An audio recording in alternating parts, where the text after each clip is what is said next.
To many, the film The Exorcism of Emily Rose brings up terrifying thoughts and mixed emotions. The legacy of Anneliese Michel, some say a victim of religious hysteria, others point towards something more sinister.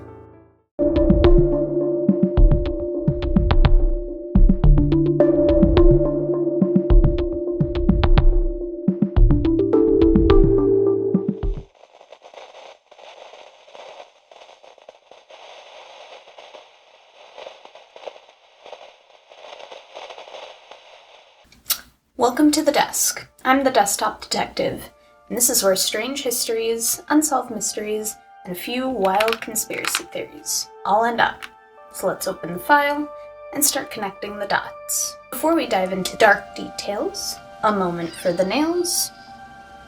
Something I want to note before we get started, this case is from Germany, so I apologize in advance if I mispronounce any names or places. Anna Elizabeth Michel's story starts on September 21st, 1952, in Leipolving, Bavaria, West Germany. She was one of 3 daughters to Joseph Michel and Anna Ferg, a very devout Roman Catholic family, usually found attending Mass twice a week.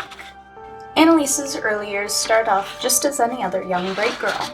Despite being diagnosed with temporal lobe epilepsy at 16, she still pursued admission to the University of Würzburg in 1973.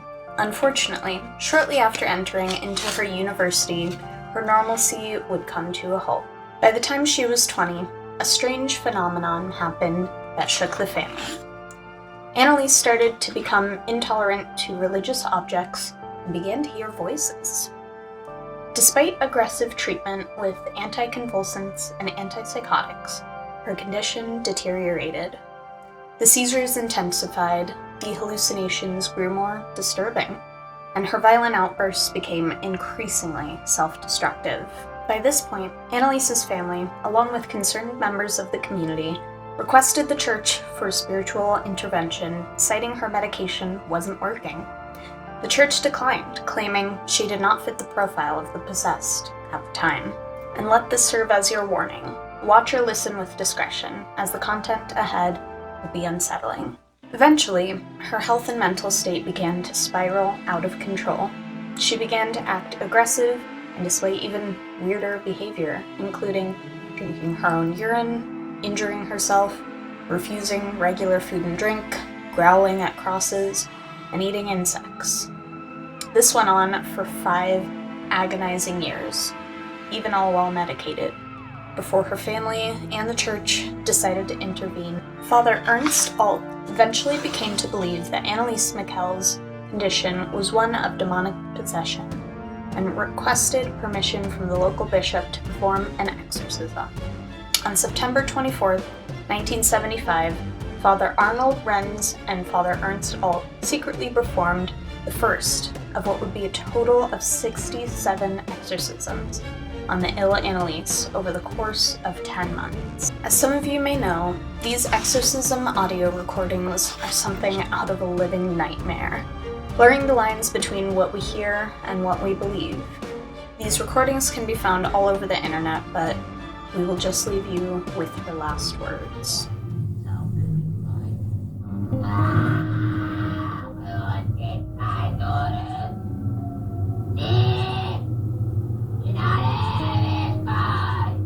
As a result of these events, Anneliese Michel tragically lost her life on July 1st, 1976, with the official cause of death being starvation, malnutrition, and dehydration. Reports say she refused to eat or drink anything for about a year, weighing in at only 66 pounds, or 33 kilograms, at death, with injuries like broken knees and pneumonia. But her story doesn't end there. In 1976, the state charged Anneliese Michel's parents and 2 priests, Ernst Alt and Arnold Renz, with negligent homicide, and had concluded that Michel's death could have been prevented, even up to a week before her passing. The trial began on March 30th, 1978 at the District Court in Aschaffenburg, capturing national attention and sparking a fierce debate over faith, medicine, and the boundaries of religious freedom. In the courtroom, doctors testified with clinical certainty Michel had not been possessed. Instead, they argued, her terrifying symptoms were all psychological in nature, rooted in a history of epilepsy and intensified by an oppressive religious environment.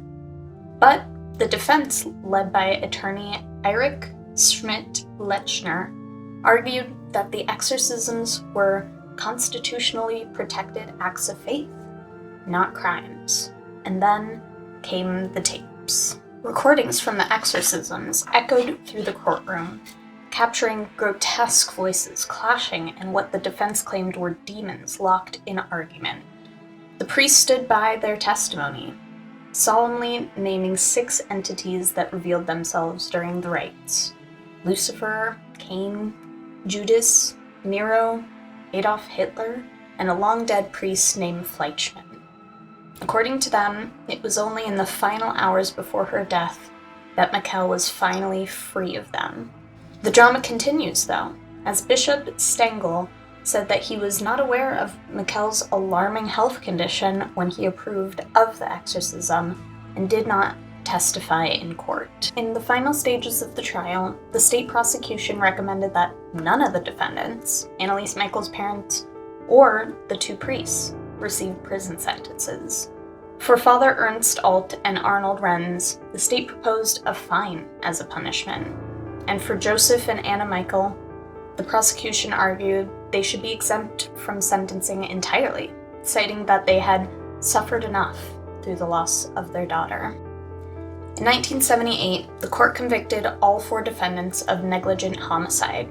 However, instead of prison time, each was given a suspended sentence of 6 months, effectively placing them on probation without incarceration. The ruling reflected a complex balance between legal responsibility and religious belief, and the profound emotional toll of the case. With everything that happened leading up to her death, it's not hard to feel frustrated and heartbroken. Her community watched the situation unfold, and most today feels like justice was never really served for the cost of this girl's life. Her story has been portrayed in various forms of media, most notably in the film The Exorcism of Emily Rose, which draws heavily from the events surrounding her life and death.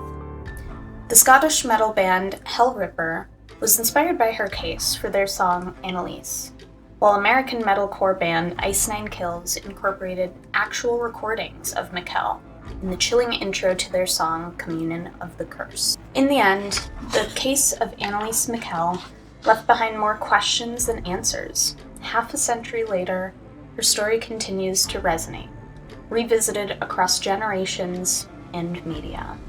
Until the next case, the files await.